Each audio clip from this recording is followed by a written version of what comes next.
여호와는 나의 목자시니 내게 부족함이 없으리로다. 그가 나를 푸른 풀밭에 누이시며 쉴 만한 물가로 인도하시는도다. 아멘. 우리의 목자 되신 주님, 세상에서 길 잃지 않고 주의 길로 인도하심에 감사합니다. 주의 사랑과 돌보심으로 한 주간도 무사함을 고백합니다. 주신 은혜를 생각하며 주의 전에 나와 예배하오니 주께서 이곳에 임하셔서 우리의 예배를 받아 주옵소서. 예배를 통하여 주님을 만나는 복을 누리게 하시고 말씀으로 치유받고 회복되며 소성케 되게 하옵소서. 주의 말씀을 따라 살기를 결단하게 하시고 주의 뜻을 이루는 우리가 되게 하옵소서. 우리의 약함을 잘 아시오니 성령께서 우리와 함께 하셔서 주의 길을 걷게 우리를 인도하여 주옵소서. 이 시간 성령의 도움을 힘입어 예배하게 하시고 주님이 받으시기에 합당한 예배하게 하옵소서. 예수님 이름으로 기원합니다. 아멘. 찬송가 4장을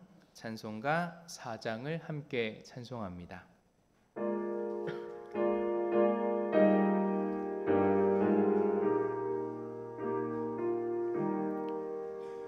성부 성자와 성령 영원히 영광 받으옵소서.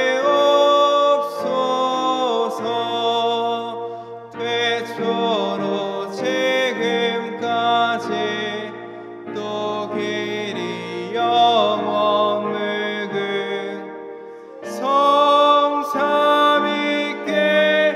영광. 아멘. 교동문 75번 마태복음 6장의 말씀을 교독합니다. 그러므로 내가 너희에게 이르노니 목숨을 위하여 무엇을 먹을까 무엇을 마실까 몸을 위하여 무엇을 입을까 염려하지 말라.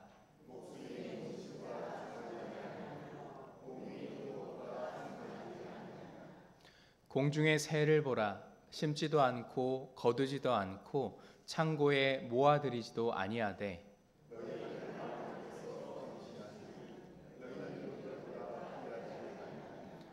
너희 중에 누가 염려함으로 그 키를 한 자라도 더할 수 있겠느냐? 들의 백합화가 어떻게 자라는가 생각하여 보라. 그러므로 염려하여 이르기를 무엇을 먹을까 무엇을 마실까 무엇을 입을까 하지 말라.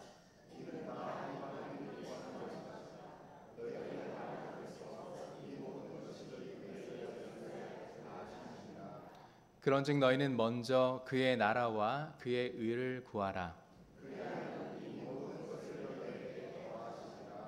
아멘. 사도신경으로 우리의 신앙을 고백합니다. 전능하사 천지를 만드신 하나님 아버지를 내가 믿사오며 그 외아들 우리 주 예수 그리스도를 믿사오니 이는 성령으로 잉태하사 동정녀 마리아에게 나시고 본디어 빌라도에게 고난을 받으사 십자가에 못 박혀 죽으시고 장사한 지 사흘 만에 죽은 자 가운데서 다시 살아나시며 하늘에 오르사 전능하신 하나님 우편에 앉아 계시다가 저리로서 산자와 죽은 자를 심판하러 오시리라. 성령을 믿사오며 거룩한 공회와 성도가 서로 교통하는 것과 죄를 사하여 주시는 것과 몸이 다시 사는 것과 영원히 사는 것을 믿사옵나이다. 아멘. 자리에 앉으셔서 찬송가 193장을 함께 찬송합니다.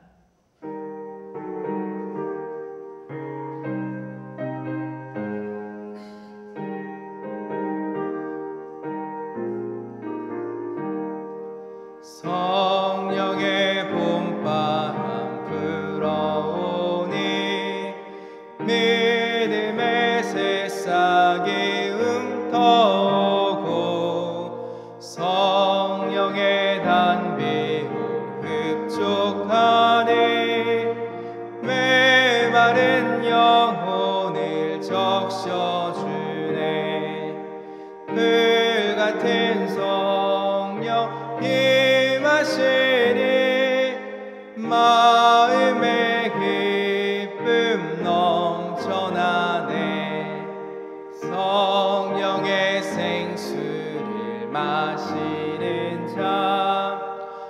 갈급한 심령이 해갈되고 성령의 충만함 받은 자는 마음의 평안을 누리겠네. 성령의 감동 받은 자는 주님의 사랑 깨닫겠네. 성령의 은사를 받은 자는 시기와 질투가 사라지고 성령의 지혜를 받은 자는 이웃과 형제 되었도다. 성령의 권능 받은 자는 사랑의 복음 전파하세. 소장윤 안수 집사님 나오셔서 기도하겠습니다.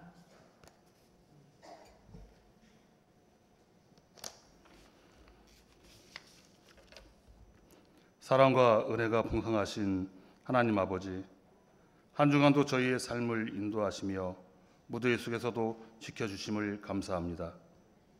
오늘 이 거룩한 주일 아침 주님의 은혜를 사모하며 이 자리에 모인 저희의 마음을 열어주시고 주님의 성령으로 충만케 채워주시옵소서. 우리의 마음과 생각을 돌아보니 삶 속에 주님보다 세상을 더 의지했던 모습이 떠오릅니다. 말씀을 아는 지식은 있었으나 말씀대로 살지 못한 채 내 뜻과 감정에 휘둘렸던 지난 한 주였습니다. 이 시간 회개하오니 십자가 은혜로 덮어주시고 하나님의 자녀로서 변화된 인격을 갖추어 하나님의 이름을 알리는 데 쓰임받게 하옵소서. 주님의 앞서 가심을 따라가는 우리의 뒷따름이 흔들리지 않고 지치지 않고 기쁨이 되게 하여 주시옵소서. 주를 사랑함으로 작은 것부터 나누며 힘써 도우며 애써 함께하는 모든 주의 권속들과 일꾼들을 기억하여 주셔서 그들의 삶에서 주님과 동행하는 축복을 누리게 하시옵소서. 내일 또 실패할지라도 두려워하지 않으며 알 수 없는 내일로 염려하지 아니하게 하시고 매 기도 때마다 늘 곁에서 귀 기울여 주시며 동행해 주심으로 순간순간 승리를 경험하며 살아갈 수 있도록 도와주시옵소서. 주님의 은혜 가운데 유치부 학생이 여름 성경학교와 수련회를 무사히 마치게 하시고 아동부와 청년의 여름 성경학교와 수련회를 시작하게 하시니 감사드립니다.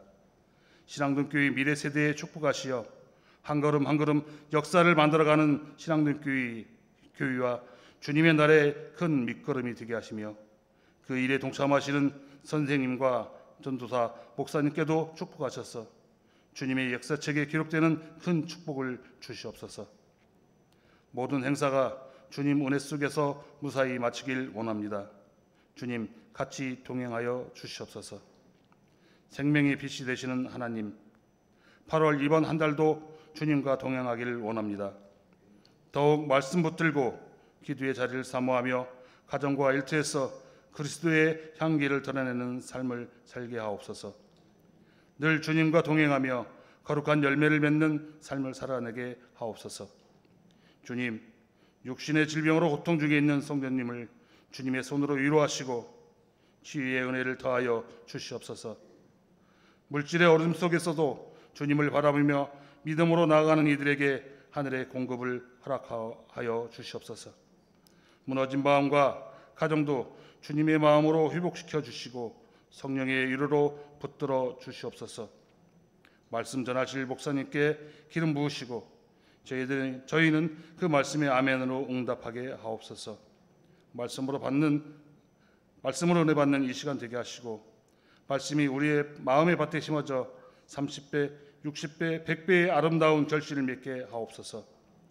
자라 중찬단의 찬양을 기쁘게 받으시고 이 예배를 위해 봉사하시는 모든 손길에 주님 축복하시며 예수님 이름으로 기도드립니다. 아멘.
하나님께 영광의 박수 올려드립니다.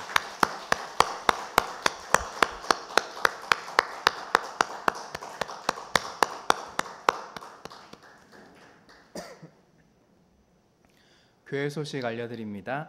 오늘은 성령 강림 후 8째 주일입니다. 성령 하나님은 우리의 내면과 변화가 필요한 것들을 깨닫게 하셔서 새롭게 하시는 분입니다. 이번 한 주간 그 성령 하나님과 동행함으로 변화 있는 삶 사시길 원하며 예배에 오신 여러분들을 환영합니다.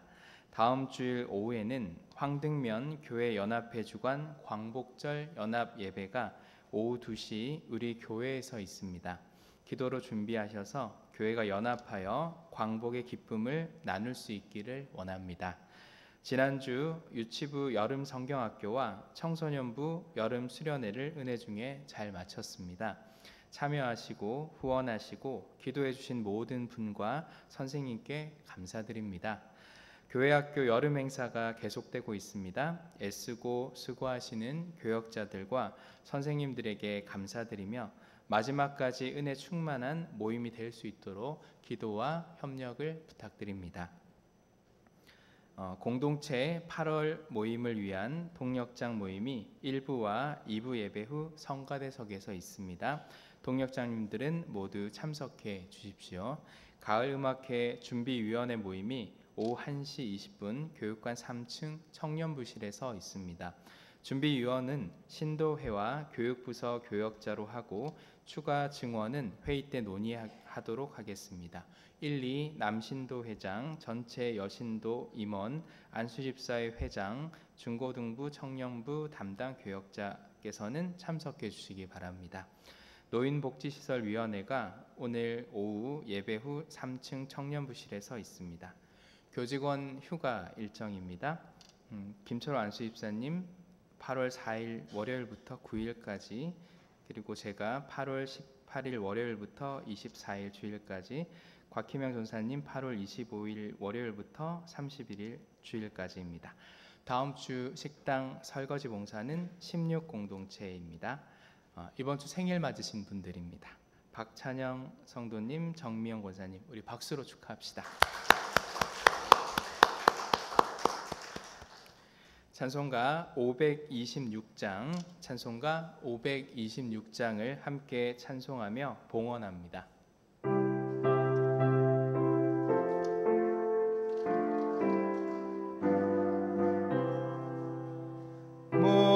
목마른 자들아 다 이리 오라. 이곳에 좋은 새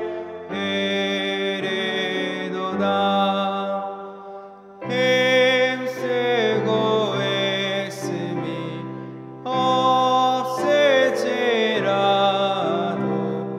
이 샘에 오면 다 마시겠네. 이 샘의 솟는물 강같이 흘러 온 천하만국에 다 통하네. 빈부나 귀천에 흠결이 없이 다 와서 쉬고 또 마시겠네. 생명수 샘물을 마신 자마다 목 다시 마르지 아니하고 속에서 솟아나 생수가 되어 영원히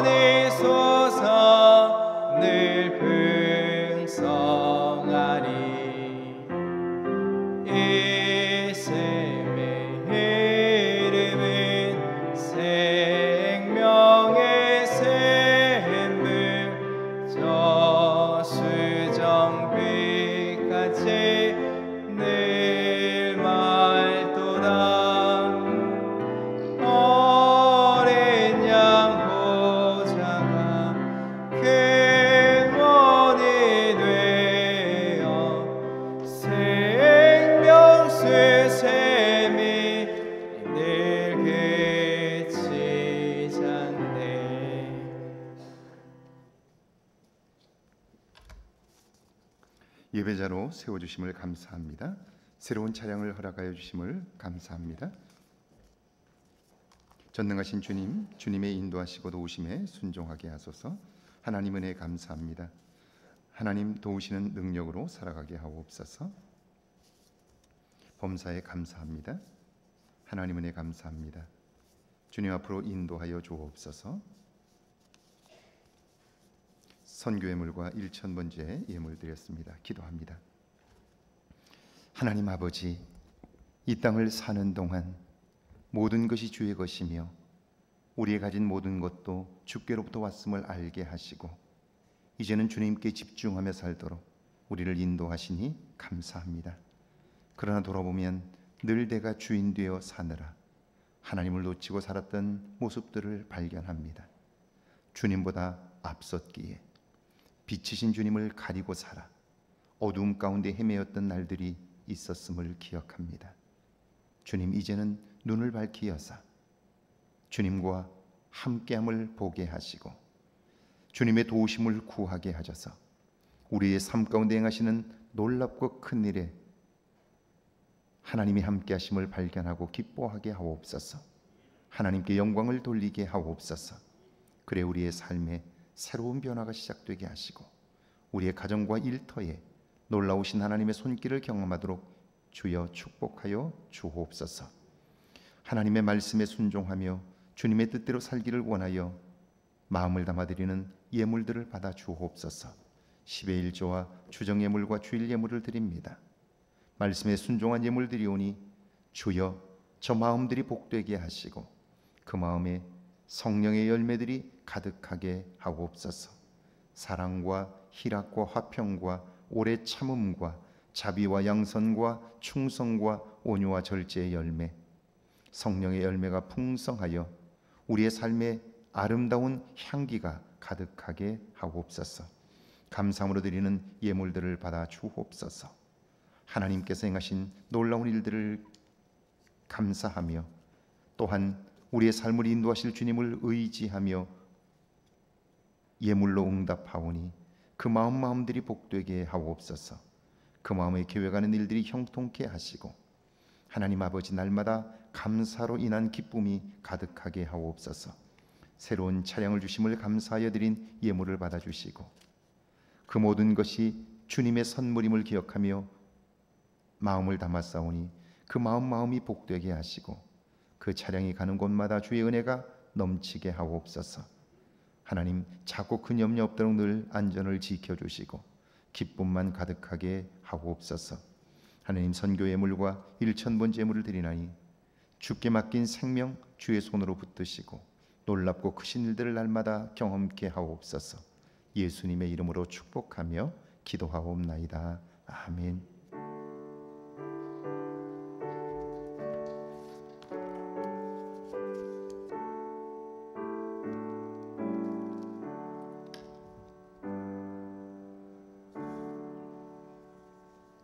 오늘 저에게 주시는 하나님의 말씀은 창세기 29장 1절에서 8절까지 말씀, 마태복음 18장 12절에서 14절까지 말씀입니다.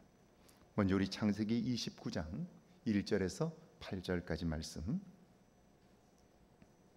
한 목소리로 함께 봉독합니다. 창세기 29장 1절에서 8절까지 말씀입니다.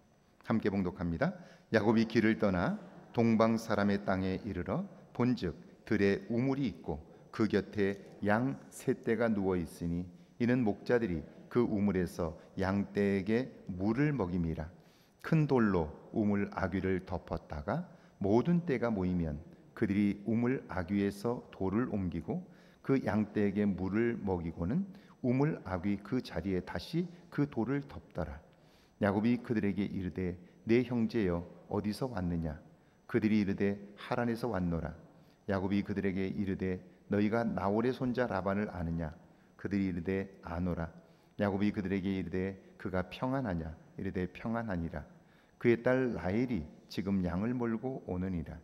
야곱이 이르되 해가 아직 높은즉 가축 모일 때가 아니니 양에게 물을 먹이고 가서 풀을 뜯게 하라. 그들이 이르되 우리가 그리하지 못하겠노라. 때가 다 모이고 목자들이 우물 아귀에서 돌을 옮겨야 우리가 양에게 물을 먹이느니라. 아멘. 마태복음 18장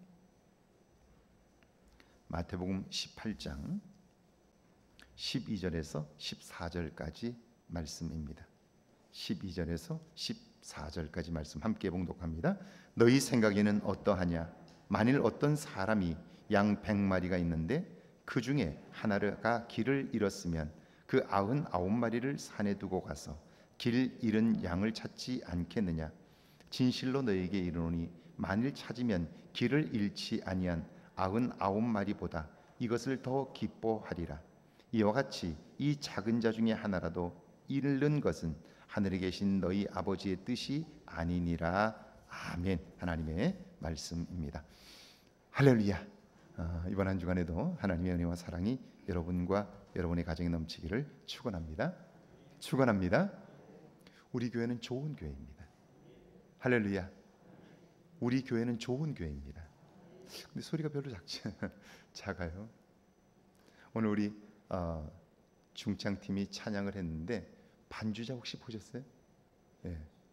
예진이가 반주를 했어요. 초등학교 6학년입니다. 피아노 반주를 열심히 하고 있다는 걸 듣게 되었고요. 그래서 예진이에게 중창단의 반주를 부탁하게 되었고요.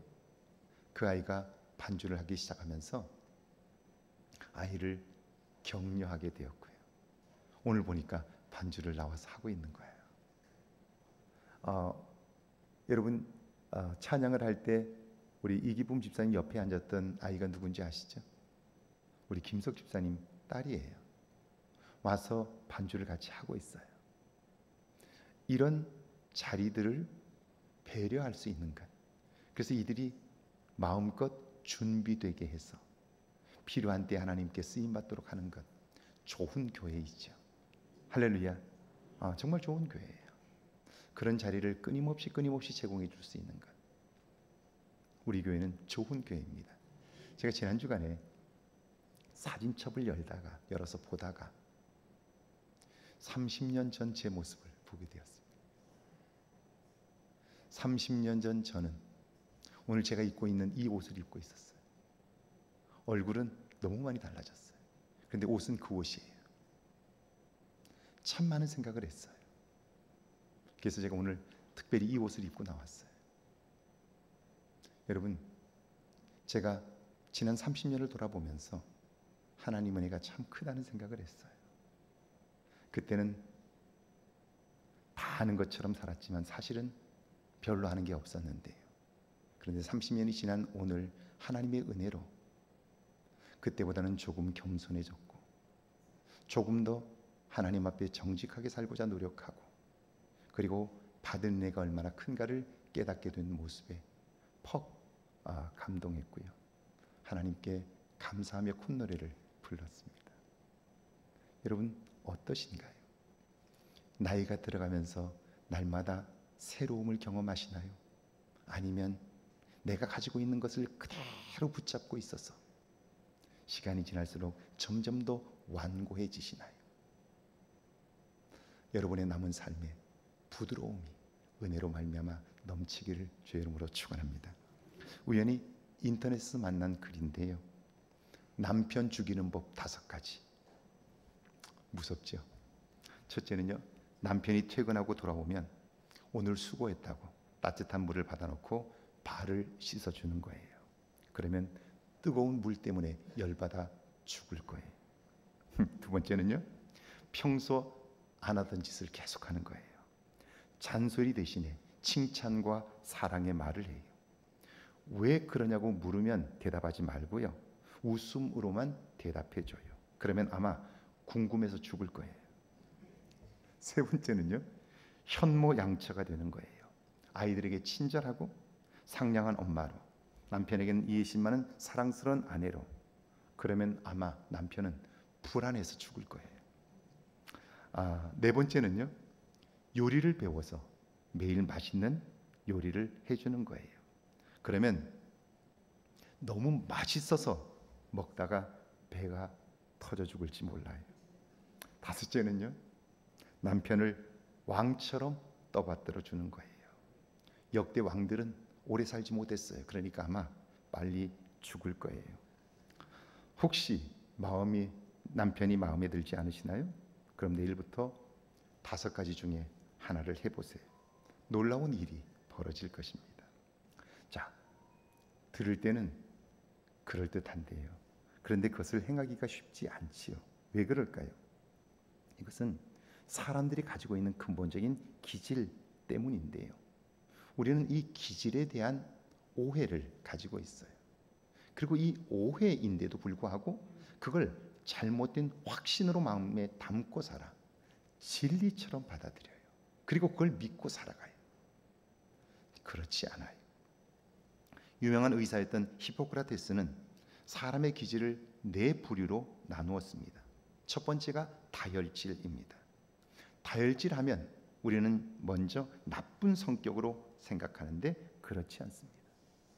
다혈질의 사람이 가지고 있는 장점이 있습니다. 이런 사람은 다른 사람들에게 호감을 줍니다. 이야기하는 걸 좋아하고요. 감정이 풍부하고 명랑합니다. 그뿐 아니라 무대 체질인 경우가 많고요. 유머 감각이 탁월합니다. 반면에 이런 사람은요. 일의 끝 마무리가 부족하고 충동적으로 행동해서 실수를 많이 합니다. 그뿐 아니라 이런 이 다혈질은 무리하게 약속하는 경우가 많습니다. 두 번째는 담즙질입니다. 이런 유형의 사람은요. 천성적인 지도자입니다. 역동적이고 활동적이며 의지가 강하고 단호합니다. 독립적이고요. 자신감이 넘쳐서 쉽게 포기하지 않습니다. 그런데 이런 사람에게도 약점이 있습니다. 그는 조급하고 다른 사람에 대하여 무관심합니다. 융통성이 없고요. 고집이 셉니다. 세세한 일들을 무시하는 경우가 많고요. 다른 사람들에게 너무나 많은 요구를 합니다. 세 번째는 점액질입니다. 이런 사람은 겸손하고 온유합니다. 태평하고 느긋합니다. 그래서 감정을 쉽게 드러내지 않고요. 인내심이 있습니다. 그러니까 친절하고 동정심이 많고 어떤 환경에서도 잘 적응합니다. 반면에 이런 사람은요. 변화를 싫어합니다. 항상 일을 미루는 경우가 많고요. 우유부단합니다. 네 번째는 우울질입니다. 이런 사람은 사려가 깊고 분석적입니다. 천재적인 면이 있고 재능이 뛰어나고 창조적입니다. 남을 위해서 희생하는 일을 기뻐합니다. 그런데 이런 우울질 성향의 사람은요. 지나치게 조심스러운 경향이 있고요. 세부적인 일에 집착하다가 그 작은 것, 숲을 보지 못하는 경우들이 생기게 됩니다. 그리고 다른 사람의 작은 것을 지적해 주다가 결국 그것 때문에 관계가 깨어지는 경우들이 있어서요. 결국 그 비판은 비난으로 흐르는 경우가 많게 되죠. 여러분, 어떤 것이 좋은 성질입니까? 담즙질입니까? 겸손하고 온유한 점액질입니까? 그렇지 않습니다.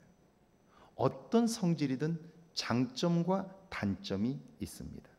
좋은 면이 있는가 하면 그렇지 못한 면이 있게 되는 거죠. 자, 그렇다면 어떤 사람이 지혜로운 사람일까요? 자신의 약점을 크게 보고 자신을 책망하는 사람일까요? 다른 사람의 부족한 면을 보고 흠잡아 그를 책망하는 사람일까요? 그렇지 않습니다. 누구에게나 약점은 있습니다. 그러니까 나에게도 약점이 있다는 사실을 기억하면서 다른 사람의 장점을 보는 거죠. 좋은 면을 보며 긍정해 주는 거예요.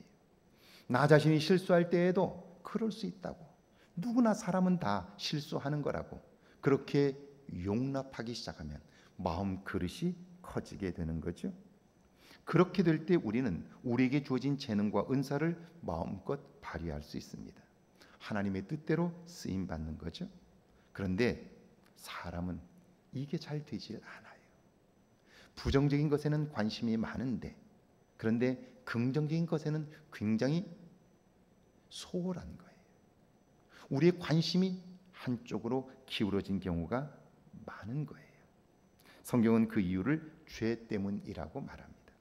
성 어거스틴 이후 최고의 학자라 불리는 성 안젤무스는 인간의 죄를 크게 두 가지로 설명을 합니다. 하나는 커미션입니다. 그리고 또 다른 하나는 오미션인데요.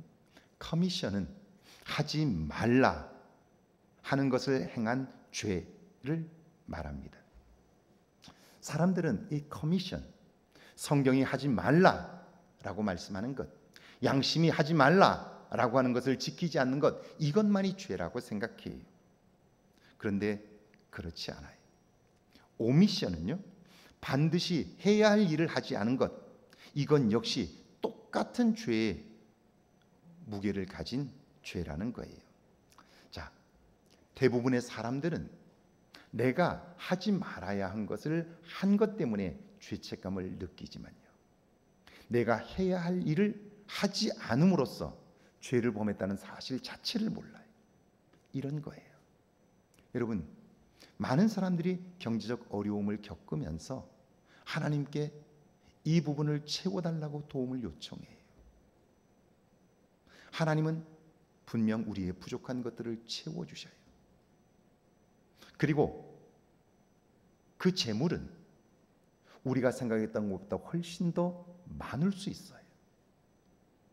그런데 우리는 그걸 달라고만 기도했지, 하나님이 그걸 주셨을 때 어떻게 관리할 것인지, 이걸 어떻게 사용할 것인지에 대해서는 준비하지 않는 거예요. 그래서 달라고 하여 하나님이 주셨는데 주신 그것 때문에 그걸 제대로 사용하지 못해서 오미션이 준비되지 않아 가지고 결국 그것 때문에 삶이 무너지는 경우들이 있는 거예요. 그러니까 우리는 이 두 가지를 생각해야 하는 거죠. 성경이 말씀하는, 여러분, 사랑을 생각해 보세요. 사랑이란 무엇입니까? 이 손을 들어 하트를 만들면 이게 사랑입니까? 아니에요. 저는 출애굽기를 읽다가 생생한 하나님의 사랑을 발견했습니다. 나는 내 백성이 이집트에서 고생하는 것을 똑똑히 보았고 억압을 받으며 괴로워 울부짖는 소리를 들었다. 그래서 그들이 얼마나 고생하는지를 나는 잘 알고 있다 라고 말해요. 이사야 선지자를 통해서도 하나님은 그 마음을 드러내셨어요. 너는 가서 히스기야에게 이르기를 내 조상 다윗의 하나님 여호와께서 이같이 말씀하시기를 내가 내 기도를 들었고 내 눈물을 보았노라. 그래요. 여기서 보고 들었다는 것은 그 고통을 하나님도 느끼셨다는 거예요. 그래서 하나님은 그 사람을 돕지 않고는 견딜 수 없었다는 뜻입니다. 이것이 우리를 향한 하나님의 사랑입니다. 오늘 그에게 한번 본문을 한번 보실래요? 아버지를 속이고 형을 속인 야곱, 자신의 목적은 이뤘어요. 그런데 어떻습니까? 엄청난 갈등이 시작됐고요, 결국 외삼촌 라반의 집으로 도망을 치게 됩니다. 여러분, 자기중심적으로 살면 갈등과 분쟁이 끊이질 않습니다. 결국에는 낭패를 당하고 마는 거예요.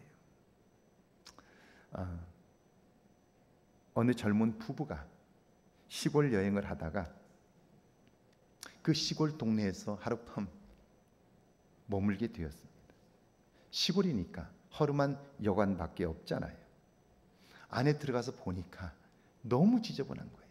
이부자리도 지저분하고 호텔 방도 너무너무 지저분한 거예요. 그러니까 짜증난 부인이 퉁명스럽게 주인에게 말합니다. 이 돼지우리 하루 자는데 얼마냐고 그렇게 물어요. 그래서 주인이 빙그레 웃으면서 이야기를 합니다. 한 마리에는 3만 원이고요, 두 마리에는 5만 원입니다. 그래요. 여러분, 그런 생각이 들 수는 있어요.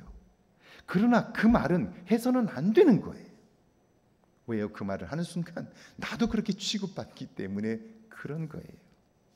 이제 야곱이 외삼촌 라반의 집 가까이 왔는데요, 그곳에서 그는 이해할 수 없는 광경을 목격하게 됩니다. 창세기 29장 2절과 3절입니다. 같이 한번 읽어볼까요? 2절과 3절입니다. 함께 읽습니다. 본즉 들에 우물이 있고 그 곁에 양 세 떼가 누워 있으니 이는 목자들이 그 우물에서 양떼에게 물을 먹입니다. 큰 돌로 우물 아귀를 덮었다가 모든 떼가 모이면 그들이 우물 아귀에서 돌을 옮기고 그 양떼에게 물을 먹이고는 우물 아귀 그 자리에 다시 그 돌을 덮더라. 그들은 흩어져서 짐승들에게 풀을 뜯기다가 목이 마르면 우물에 와서 자신들도 먹고 짐승들도 마시게 했습니다. 여러분, 그곳의 물이 얼마나 귀한지 아시죠? 야곱이 우물에 도착해 보니까요, 짐승들을 데리고 온 목자들이 있습니다. 그들은 분명 목이 마를 텐데 물 마실 생각을 하지 않는 거예요. 짐승이 뙤약볕 아래 있는데, 그런데 짐승에게도 먹일 생각을 하지를 않아요. 그들은 그곳에 흩어져 있는 목자들이 양을 데리고 올 때까지 무작정 기다리고 있는 거예요. 그 당시에 무슨 시계가 있는 게 아니니까요. 몇 시에 모이자 이렇게 얘기하지 않아요. 아마 대충 시간을 정했으니까 언제 올지도 모르는 거예요. 자, 왜 그럴까? 야곱으로서는 그게 이해가 안 되는 거예요. 그래서 묻습니다. 7절 한번 읽어볼까요? 7절입니다. 야곱이 이르되 해가 아직 높은즉 가축 모일 때가 아니니 양에게 물을 먹이고 가서 풀을 뜯게 하라. 온 순서대로 물을 먹이면 아직 해가 질 때까지 시간이 남아 있으니 짐승에게 풀을 더 뜯기라는 거예요. 오늘 말로 하면 먼저 온 순서대로 물을 먹이고 시간이 남으니 다시 가서 돈을 더 벌라 하는 거예요. 여러분, 맞는 말 아닙니까? 자, 야곱은 옳은 이야기를 했어요. 그게 지혜로운 것처럼 보여요. 그런데 야곱의 눈으로 보니까 이런 그들의 행동은 정말 어리석게 보이죠. 바보 같아요. 한심하고 이해가 되질 않는 거예요.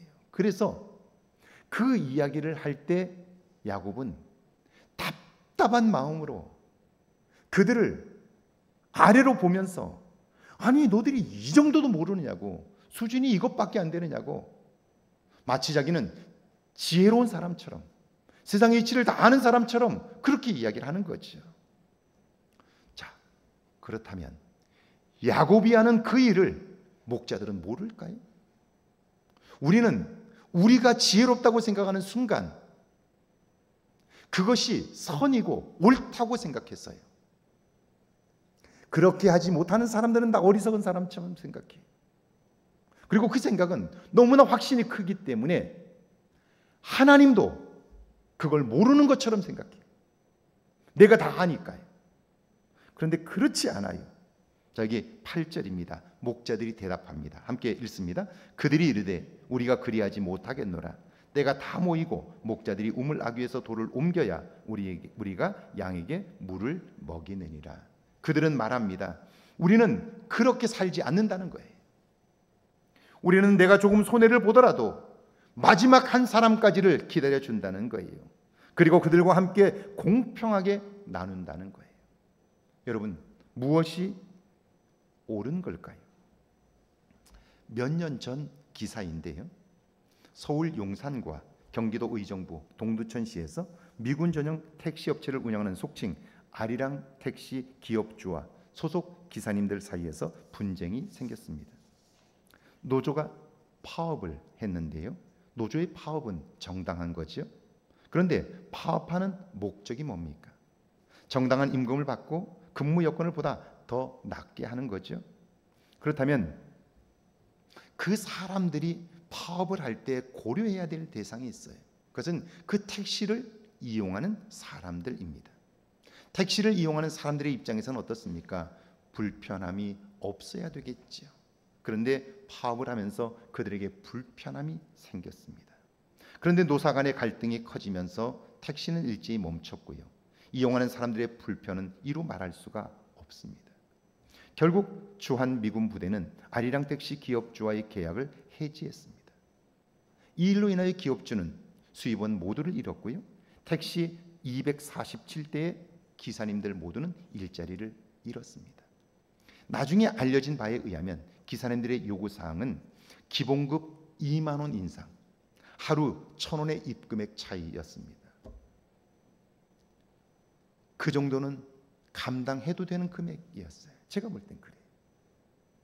그런데 그걸 얻겠다고 결국 파업을 하게 되면서 일자리마저 잃어버리게 된 거예요. 소탐대실이죠. 작은 욕심을 채우려다 큰 걸 잃어버린 거예요. 지금까지 야곱은 모든 사람을 경쟁의 대상으로만 여겼습니다. 자신의 배를 채워줄 수단으로 여긴 거죠. 그래서 얻은 게 뭡니까? 지금 도망자의 신세가 되었지요. 이 마음, 이런 태도로는 결코 복된 삶을 살 수가 없습니다.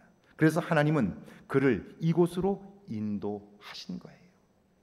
2절 처음에 보면 본죽들의 우물이 있고 이렇게 되어 있어요.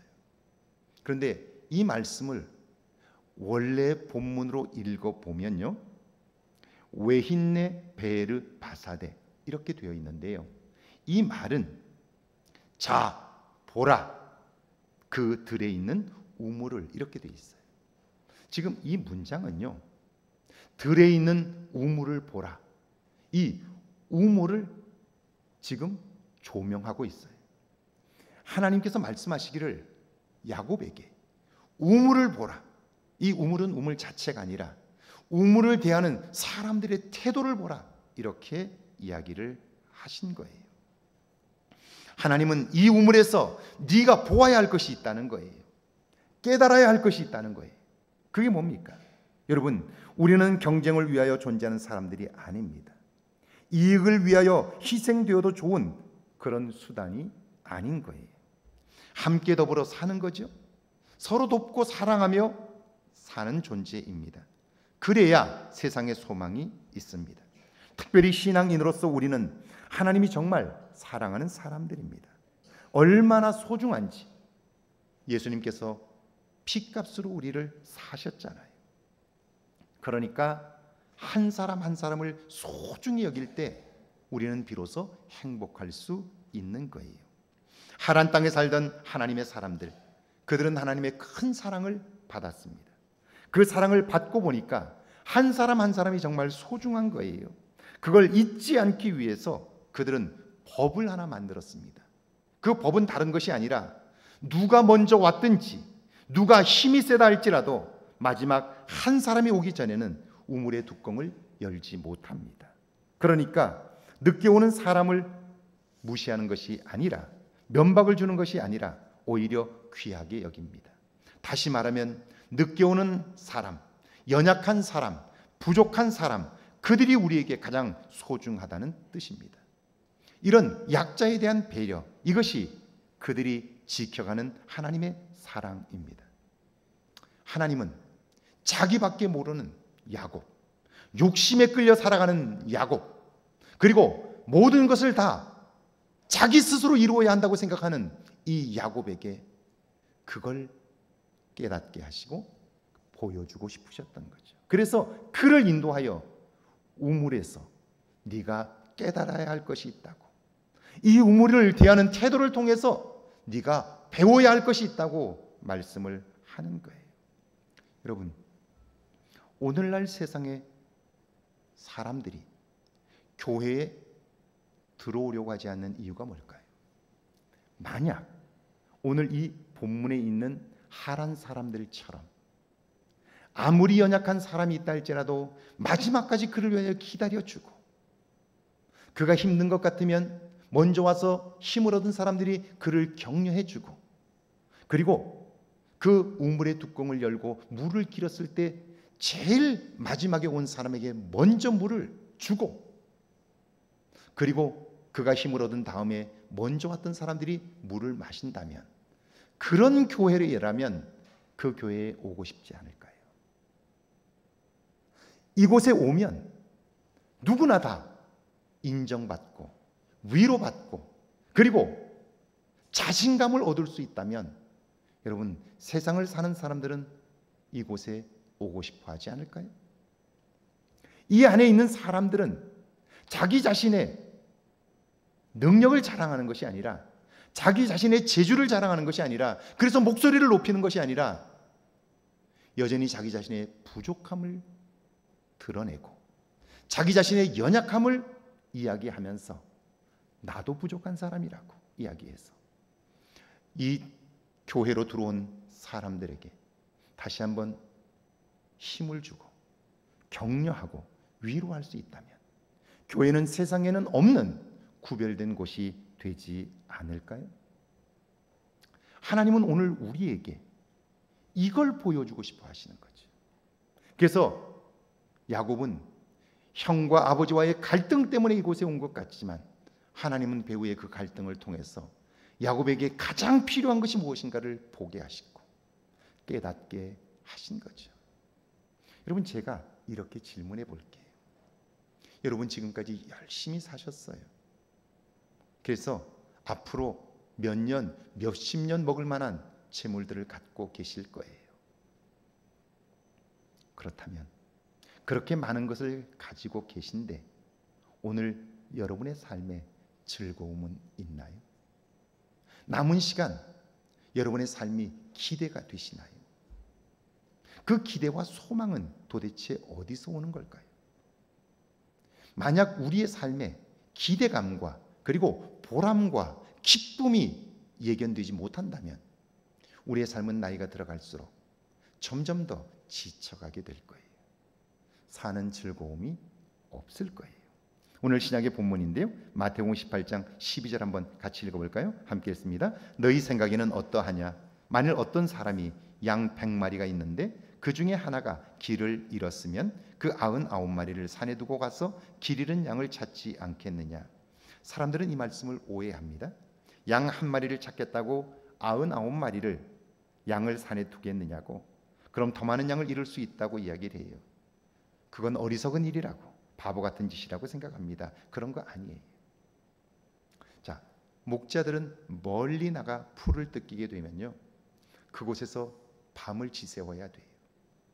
그 지역은 이 석회석 지역입니다. 손으로 파면 동굴을 팔 수가 있습니다. 동굴을 파고 나면 산소와 맞닿으면 딱딱하게 굳어져요. 그러니까 이 목자들은 대체로 그 지역마다 동굴을, 우리를 갖고 있어요. 해가 지면 짐승을 모두 그 안에다 집어넣고 앞에 창을 막고 그리고 이 지팡이를 들고 밤새워 지키는 거예요. 자, 양을 다 그 굴로 집어넣고 세어보니까 한 마리가 부족한 거예요. 자, 그래서 다시 세어봤는데 여전히 한 마리가 부족합니다. 그때 여러분, 그 잃어버린 한 마리의 양을 대하는 태도가 참 목자와 거짓 목자를 구분합니다. 거짓 목자는요, 99마리가 있으니까 한 마리쯤 잃어버려도 괜찮다고 생각해요.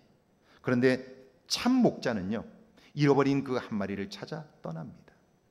앞에 짐승들이 들어오지 못하도록 단단하게 울타리를 쳐놓고 그리고 왔던 길을 다시 그 밤에 돌아가 보는 거죠. 수고와 희생을 아끼지 않습니다. 그리고 그 양을 찾으면 기뻐하는 거예요. 이게 뭡니까? 이것이 바로 하나님의 마음인 거죠. 14절 한번 읽어볼까요? 함께 읽습니다. 이와 같이 이 작은 자 중에 하나라도 잃는 것은 하늘에 계신 너희 아버지의 뜻이 아니니라. 사람들은 항상 생각하기를 나는 우리 안에 안전한 양이라고 생각해. 그렇다면 우리에게 하나님은 필요가 없어요. 우리를 성경은요, 잃어버린 양이라고 말씀하고 있는데 내가 그 양이라고는 생각하지 않는 거예요. 그래서 한 마리쯤 이렇게 생각하는 거예요. 그렇지 않아요. 오늘 우리가 잃어버린 한 마리 양인 거예요. 하나님은 그런 나에게 관심을 가지고 있다는 거죠. 할렐루야. 여러분, 목자는요, 잃어버린 양이 누군가에 따라서 행동하는 게 달라요. 이기적인 목자들은 그래요. 그 양이 특별한 양이면 찾아가요. 그런데 그렇지 않으면 그냥 죽어도 놔둬요.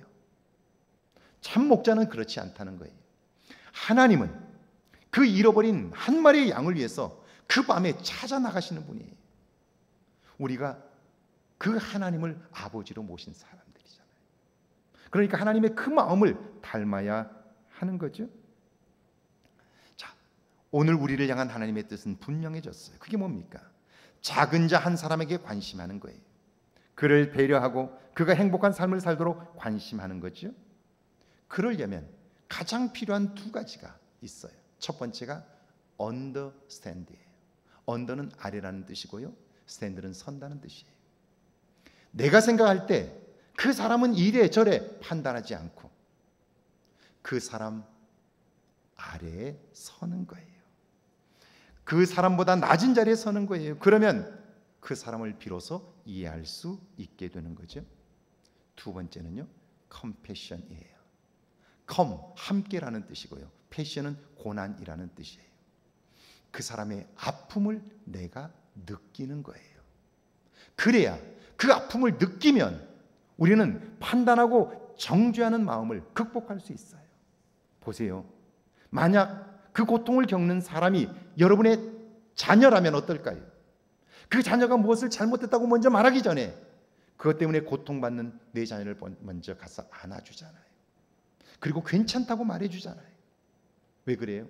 그 자녀의 아픔을 느끼기 때문에 그래요. 컴패션하기 때문에 그래요. 그러니까 성숙한 신앙이란 이 언더스탠딩과 그리고 컴패션이 없이는 절대로 성숙할 수가 없는 거예요. 다른 사람의 실수를 보면서 참 못난 것 같으니라고 저 꼴을 하니까 그렇지 이렇게 판단하면요, 그 사람의 아픔이 전혀 느껴지질 않아요. 하나님은 그 사람을 보며 마음 아파하시면서 나를 통하여 가라고 말씀하시는데 나는 그 사람에 대한 판단이 이미 서버렸어요. 그러니까 갈 수 없는 거예요. 제가 우리 김진숙 목사님이라는 분을 오랫동안 알고 계세요. 그분은 평생을 미국에서 홈리스 사역을 하신 분이세요. 그분 세미나에 제가 여러 차례 참석을 했어요. 지금은 시애틀에서 살고 계신데요, 지금도 나이가 벌써 90이 다 되셨는데 지금도 홈리스 사역을 하고 계세요. 현역에서는 은퇴하셨지만 지금도 홈리스들을 섬기고 계세요. 처음 그분 세미나에 참석했을 때 받았던 충격을 지금도 잊을 수가 없어요. 그분이 이렇게 말씀하세요. 사람들은 홈리스 하면 게을러서 그리고 알코올 때문에 마약 때문에 그런다고 생각해요. 근데 김지숙 목사님은 자기도 그렇게 생각했대요. 그런데 홈리스들 직접 만나면서 그들을 섬기면서 알게 되었대요. 여러분, 한순간에 홈리스가 됩니다. 보세요. 직장 생활을 잘하던 사람이 갑자기 해고를 당했어요.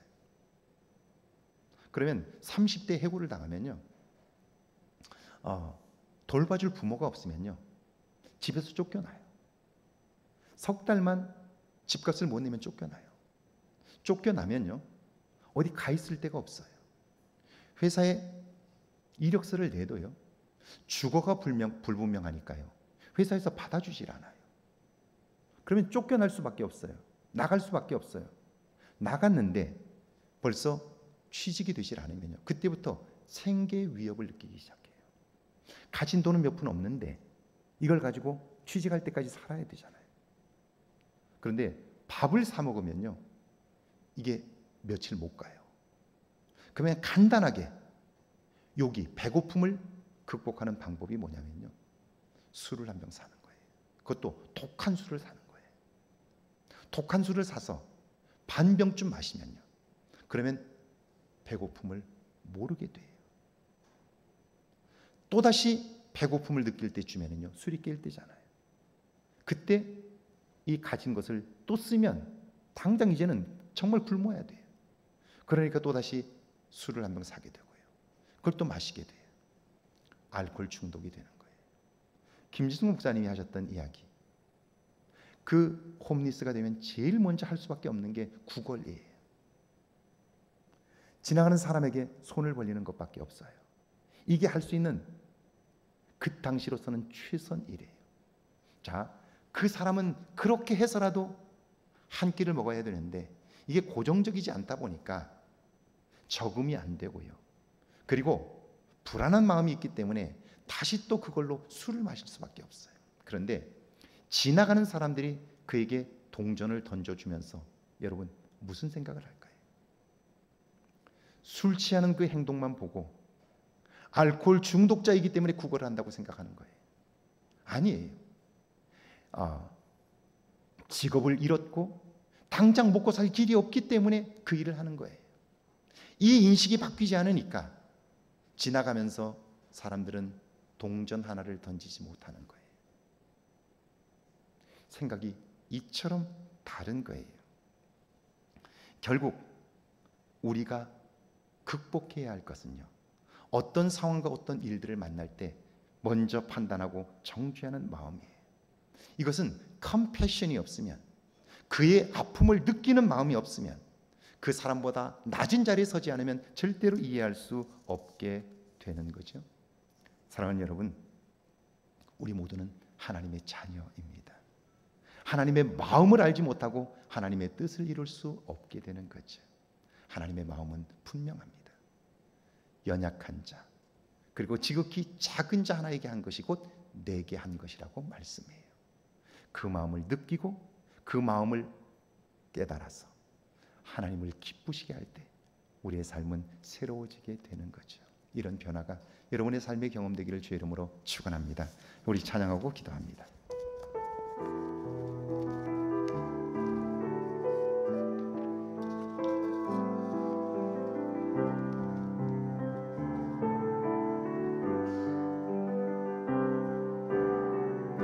십자가 그 사랑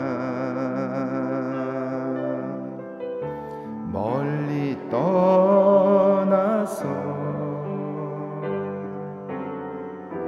무너진 나의 삶 속에 잊혀진 주 은혜, 돌 같은 내 마음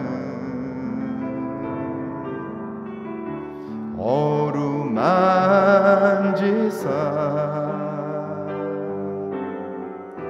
다시 일으켜 세우신 주를 사랑합니다. 주 나를 보아시고 날 붙드시리. 나는 외롭고 존귀한 주님의 자녀라. 주 나를 보아시고 나 붙드시리. 나는 외롭고 존귀한 주의 자녀라. 우리 시간 함께 기도하길 원합니다. 90이 되신 우리 김진숙 목사님, 제가 언젠가 한번 물어본 적이 있습니다. 목사님 요즘 건강 어떠세요? 그랬더니 그분이 웃으면서 이렇게 말씀하세요. 나는 아플 시간이 없습니다. 그래요. 여러분, 제가 가을에도 신방을 할 텐데요, 신방을 하면요, 교인들마다 대략 70이 넘으신 분들은 여기 아프다 저기 아프다는 얘기만 계속 하세요. 물론 몸이 아플 수 있어요. 그건 연세가 되면 당연히 아파요. 그런데 아세요? 내 삶에 내가 관심할 만한 일이 없으면요, 내 아픈 것에 집중하게 돼요. 그리고 그것을 안고 평생을 살게 돼요. 그런데 똑같은 시간을 사는데요, 하나님에게 관심하며 하나님이 기뻐하시는 일에 관심하는 우리 김진숙 목사님은 90이 되셨는데도 아플 시간이 없다고 그래요. 그것은 아프지 않아서가 아니라 하나님의 일에 관심하면서 그 일은 관심조차 줄 시간이 없기 때문에 그래요. 그러니까 똑같은 시간을 살아도 무엇에 관심하느냐에 따라서 삶이 이렇게 달라져요. 오늘 하나님의 자녀된 여러분은 무엇에 관심하나요? 혹시 여러분의 능력을 자랑하려고 하지 않나요? 그리고 내가 반드시 내 생각이 관철되어야 한다고 생각하지 않나요? 그러면 갈등밖에 생기지 않아요. 그런 야곱을 하나님은 보게 해줄 것이 있다고 말씀하세요. 그걸 보여주고 깨닫게 할 것이 있다고 말씀하세요. 이 말씀이 오늘 우리에게 하시는 말씀이 아닐까요? 함께 오늘 이 말씀을 기억하면서 기도합니다. 하나님 아버지,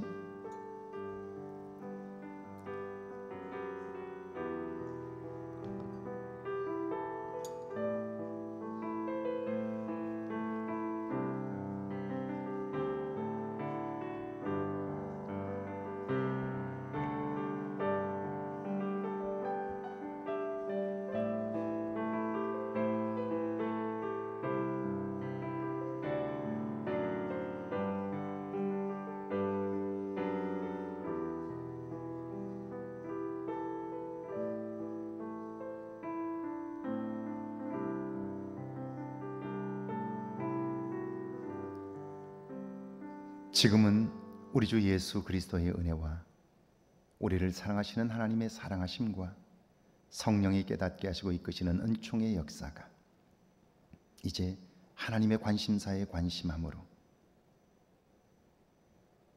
언더스탠딩하며 컴패션하여 하나님의 뜻을 이루며 살기를 다짐하는 주의 모든 백성들과 가정과 일터와 우리의 교회 위에 우리가 사는 이곳 아름다운 익산과 이 땅과 온 세계 위에 이제로부터 영원토록 함께 계실지어다. 아멘.